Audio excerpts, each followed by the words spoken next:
공의 지혜, 반야심경이 전하는 마음의 자유. 왜 이렇게 살아도 마음이 채워지지 않을까요? 열심히 일했습니다. 자식 키웠습니다. 집도 마련했습니다. 그런데 어느 날 문득 이 모든 것이 허무하게 느껴집니다. 이게 다였나? 하는 물음이 가슴 한편에 남습니다. 50대, 60대, 70대를 살면서 많은 분들이 이런 순간을 마주합니다. 성취했지만 공허하고 가졌지만 불안하고 살았지만 후회스러운 그런 순간들. 지금 잠시 멈추어 봅니다. 부처님은 이렇게 말씀하셨습니다. 관자재보살이 깊은 반야바라밀다를 행할 때 오온이 모두 공함을 비추어 보고 일체의 고액을 건넜다. 반야심경의 첫 문장입니다. 이 짧은 경전이 2000년 넘게 사랑받은 이유가 있습니다. 단 260자 속에 인생의 진리를 담고 있기 때문입니다. 공. 많은 분들이 이 글자를 빈 것으로 이해합니다. 아무것도 없다는 뜻으로. 하지만 부처님이 말씀하신 공은 다릅니다. 공은 고정되지 않음입니다. 변화하는 것입니다. 집착할 실체가 없다는 뜻입니다. 업이라는 말을 들어보셨을 겁니다. 내가 짓는 행위, 그 결과가 돌아온다는 법칙. 무상도 아실 겁니다. 모든 것은 변한다는 진리. 그리고 공. 이것들은 따로 있는 게 아닙니다. 모두 같은 진실을 다른 각도에서 본 것입니다. 오늘 우리는 이 공의 지혜를 통해 마음의 자유를 찾아갑니다. 어렵지 않습니다. 당신이 살아온 인생이 곧 교과서입니다. 공은 없음이 아닙니다. 고정되지 않음입니다. 예를 들어볼까요? 지금 이 순간 당신은 누구입니까? 나는 누구의 부모다. 나는 누구의 배우자다. 나는 퇴직자다. 이렇게 답하실 겁니다. 하지만 50년 전 당신은 다른 사람이었습니다. 어린아이였고 학생이었고 청년이었습니다. 50년 후 또 다른 사람이 될 겁니다. 그렇다면 진짜 나는 무엇일까요? 법구경에 이런 구절이 있습니다. 무상함을 아는 이는 슬퍼하지 않는다. 왜 슬퍼하지 않을까요? 변하는 것을 변하지 않는다고 우기지 않기 때문입니다. 지금 천천히 생각해 봅니다. 우리가 평생 쥐고 있던 것들. 돈, 명예, 지위, 관계. 이것들은 정말 내 것이었을까요? 은행 잔고는 숫자일 뿐입니다. 언제든 줄어듭니다. 직함은 명함에 적힌 글자일 뿐입니다. 퇴직하면 사라집니다. 자식도 마찬가지입니다. 태어날 때는 내 품에 있었지만 자라면서 멀어집니다. 결혼하면 다른 가족이 됩니다. 처음부터 내 것이 아니었습니다. 잠시 함께 했을 뿐입니다. 이것을 인정하기가 어렵습니다. 평생 내 것이라고 믿고 살아왔으니까요. 하지만 부처님은 명확하게 말씀하십니다. 모든 것은 공하다. 고정된 실체가 없다고. 수타니파타에 이런 말씀이 있습니다. 집착하는 자는 흔들리고 집착하지 않는 자는 흔들리지 않는다. 우리가 괴로운 이유는 없어서가 아닙니다. 있는 것을 놓치지 않으려고 집착하기 때문입니다. 젊음을 잃는 게 괴롭습니까? 젊음이 영원하다고 믿었기 때문입니다. 건강을 잃는 게 두렵습니까? 건강이 당연하다고 생각했기 때문입니다. 자식이 멀어지는 게 서운합니까? 자식이 내 것이라고 여겼기 때문입니다. 지금 내 마음에 쌓인 것들을 하나씩 내려놓습니다. 공하다는 것은 가치가 없다는 뜻이 아닙니다. 집착할 필요가 없다는 뜻입니다. 구름을 보십시오. 아름답습니다. 하지만 줄 수 없습니다. 쥐려고 하면 손에 남는 건 허공뿐입니다. 그렇다고 구름이 아름답지 않습니까? 아닙니다. 더 아름답습니다. 쥐려 하지 않기 때문에. 인생도 그렇습니다. 좋은 순간은 감사하며 누리고 가는 것은 보내줍니다. 자식이 잘 되면 기뻐하되 집착하지 않습니다. 돈이 있으면 쓰되 의지하지 않습니다. 건강할 때는 감사하되 영원하리라 착각하지 않습니다. 이것이 공을 아는 삶입니다. 비워야 채워집니다. 놓아야 편안합니다. 공하다는 것을 알면 두려움이 줄어듭니다. 어차피 변하는 것이니까요. 어차피 지나가는 것이니까요. 그렇다면 지금 이 순간을 온전히 살면 됩니다. 과거에 매달리지 않고 미래를 과도하게 걱정하지 않고 지금 여기에 집중합니다. 이것이 반야의 지혜입니다. 색즉시공 공즉시색. 반야심경에서 가장 유명한 구절입니다. 형상이 곧 공이요, 공이 곧 형상이다. 무슨 뜻일까요? 눈에 보이는 모든 것은 실체가 없다는 뜻입니다. 하지만 실체가 없다고 해서 없는 것도 아닙니다. 이때 고정되지 않은 것입니다. 조금 어렵습니까? 삶으로 풀어보겠습니다. 자식이 내 뜻대로 되지 않을 때 속이 상합니다. 화가 납니다. 밤잠을 이루지 못합니다. 내가 이렇게 키웠는데 왜 저 모양인가? 이 괴로움은 어디서 왔을까요? 내 자식은 이래야 한다는 고정된 생각 때문입니다. 하지만 자식은 독립된 인간입니다.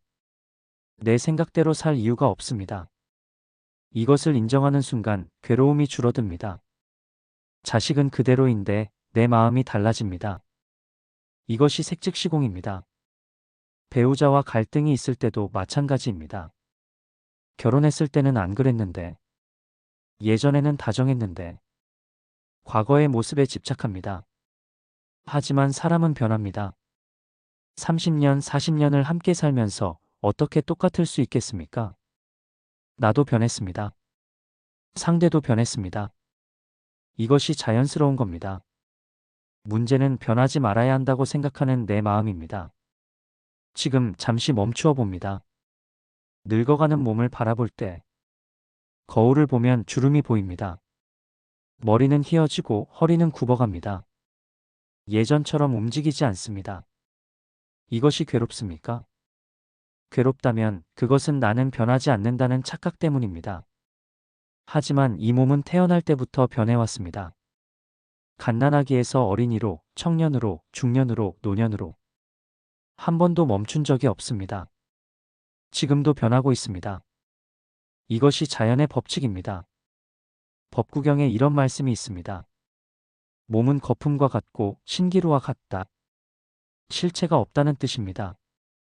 그렇다고 몸이 중요하지 않다는 말이 아닙니다. 지금 이 몸으로 살아가고 있으니까요. 다만 집착하지 말라는 겁니다. 젊음에 집착하면 늙음이 괴롭습니다. 건강에 집착하면 아픔이 두렵습니다. 하지만 공함을 알면 달라집니다. 아, 이 몸도 변하는구나. 자연스러운 거구나. 이렇게 받아들이면 평화로워집니다. 괴로움은 사라지지 않습니다. 아픔은 여전히 아프고 슬픔은 여전히 슬픕니다. 하지만 그것을 바라보는 마음이 달라집니다. 이것도 지나간다. 이것도 변한다. 이렇게 알면 괴로움의 무게가 가벼워집니다. 공즉시색. 공이 곧 형상이라는 말은 이런 뜻입니다.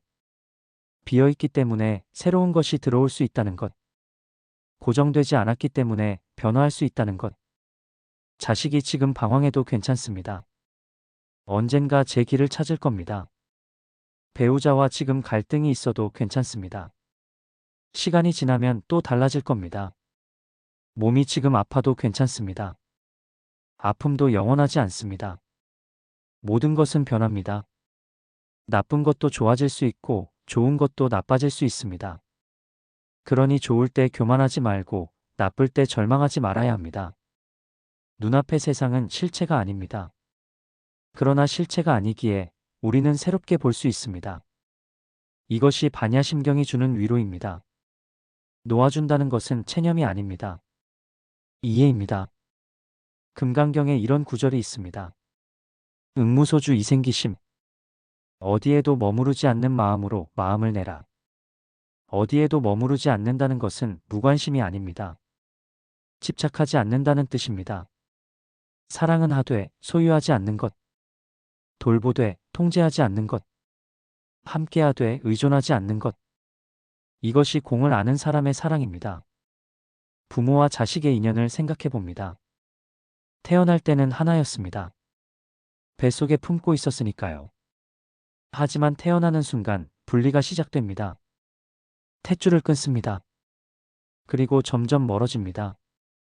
유치원에 가고 학교에 가고 대학에 가고 결혼합니다. 이것이 자연스러운 겁니다. 문제는 부모가 이 분리를 받아들이지 못할 때입니다. 내 자식이라고 계속 붙잡으려 합니다.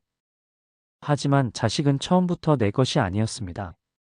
잠시 돌보도록 맡겨진 존재일 뿐입니다. 남편과 아내의 인연도 마찬가지입니다. 평생 함께하자고 약속했습니다. 하지만 평생이라는 것도 공합니다. 언젠가 한 사람이 먼저 갑니다. 죽음으로 혹은 변화로. 이것을 두려워할 필요가 없습니다. 처음부터 그런 것이니까요. 만남이 있으면 헤어짐이 있습니다. 시작이 있으면 끝이 있습니다. 지금 천천히 생각해 봅니다. 사랑하는 이를 잃었을 때, 부모님을 보내드렸을 때, 오랜 친구와 멀어졌을 때, 가슴이 무너지는 것 같았을 겁니다. 왜 나만 이런 일을 겪나 싶었을 겁니다. 하지만 부처님은 말씀하십니다. 만나는 것은 반드시 헤어진다. 생기는 것은 반드시 사라진다. 이것은 차가운 말이 아닙니다. 진실을 있는 그대로 보라는 말입니다. 그 진실을 받아들일 때 오히려 평화가 찾아옵니다. 아, 이것도 자연스러운 일이구나. 슬프지만 저항할 수 없는 일이구나. 그렇다면 지금 함께 있을 때 더 소중히 여기자. 이렇게 생각이 바뀝니다. 놓아줌은 버림이 아닙니다. 자유입니다. 상대를 자유롭게 하고 나도 자유로워지는 것입니다. 지나간 세월을 후회하는 분들이 많습니다. 그때 그렇게 하지 말걸. 좀 더 잘해줄걸. 다르게 선택할걸. 하지만 그때는 그렇게 할 수밖에 없었습니다. 그때의 내가 아는 게 그것뿐이었으니까요. 지금의 내가 그때로 돌아갈 수는 없습니다. 과거는 공합니다. 실체가 없습니다. 기억 속에만 있을 뿐입니다. 그 기억조차 정확하지 않습니다. 그러니 과거에 매달릴 필요가 없습니다. 미래도 마찬가지입니다. 걱정이 많으십니까? 나이 들면 어떡하나? 돈이 떨어지면 어떡하나? 혼자 남으면 어떡하나? 하지만 미래도 공합니다. 아직 오지 않았으니까요. 올지 안 올지도 모릅니다. 온다 해도 내가 생각한 대로 오지 않습니다. 그러니 미래 걱정으로 현재를 망칠 필요가 없습니다. 모든 것은 흘러가지만 마음의 자비는 남습니다. 공을 안다고 해서 무정해지는 게 아닙니다. 오히려 더 따뜻해집니다. 집착이 사라지면 진짜 사랑이 보입니다. 통제하지 않아도 되니까 있는 그대로 사랑할 수 있습니다. 소유하지 않아도 되니까 더 자유롭게 베풀 수 있습니다. 대가를 바라지 않으니까 실망할 일도 없습니다. 이것이 공 속의 평온입니다. 공을 깨닫는다는 것은 세상에 휘둘리지 않는다는 뜻입니다. 좋은 일이 생겨도 교만하지 않고 나쁜 일이 생겨도 절망하지 않습니다. 얻어도 괜찮고 잃어도 괜찮습니다. 왜냐하면 처음부터 내 것이 없었으니까요. 반야심경의 마지막 부분에 이런 말씀이 있습니다. 보리살타 의반야바라밀다고 고무게에 보살은 반야바라밀다에 의지함으로 마음에 걸림이 없다. 무괴고 무유공포 걸림이 없으므로 두려움이 없다. 두려움이 없으면 어떻게 될까요? 자유로워집니다. 집착에서 자유롭고 후회에서 자유롭고 걱정에서 자유롭습니다. 50년, 60년, 70년을 살아오며 많은 것을 겪었습니다. 기쁨도 슬픔도 성공도 실패도 그 모든 것이 공했습니다. 지나가 버렸습니다. 남은 것은 무엇입니까? 지금 여기 살아 숨쉬는 이 순간입니다. 이것만이 진짜입니다. 수타니파타에 이런 말씀이 있습니다. 과거를 쫓지 말고 미래를 바라지 말라. 과거는 이미 사라졌고 미래는 아직 오지 않았다. 지금을 사십시오. 지금 이 순간을 온전히. 자식이 전화하면 그 목소리에 집중하십시오. 배우자와 밥을 먹으면 그 시간을 음미하십시오. 혼자 차를 마시면 그 온기를 느끼십시오. 이것이 공을 아는 삶입니다. 덧없음을 아는 것은 슬픈 일이 아닙니다. 오히려 지금을 더 소중하게 만듭니다. 영원하지 않기 때문에 지금이 더 아름답습니다. 다시 오지 않기 때문에 이 순간이 더 귀합니다. 부처님의 자비는 이것을 알려주는 겁니다. 집착하지 말라고. 실체에 속지 말라고. 지금 이 순간을 살라고. 반야심경의 마지막 구절입니다. 아제아제 바라아제 바라승아제 모지사바. 가자, 가자, 함께 가자. 깨달음의 언덕으로 함께 가자. 이 여정은 혼자가 아닙니다. 모든 존재가 함께 가는 길입니다. 당신도, 나도, 우리 모두. 덧없는 인생을 살며 공의 지혜를 배워갑니다. 실수하고 넘어지고 다시 일어서며 집착하다가도 놓아주는 법을 배웁니다. 이것이 우리의 수행입니다. 완벽할 필요 없습니다.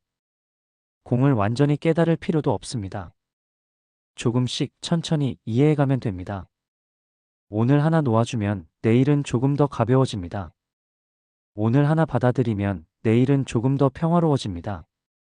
공을 알면 두려움이 사라진다. 두려움이 사라지면 사랑은 더 깊어진다. 이것이 부처님의 가르침입니다. 당신은 지금까지 잘 살아왔습니다. 완벽하지 않아도 부족해도 그것으로 충분합니다. 이제는 조금 더 가볍게 살아도 됩니다.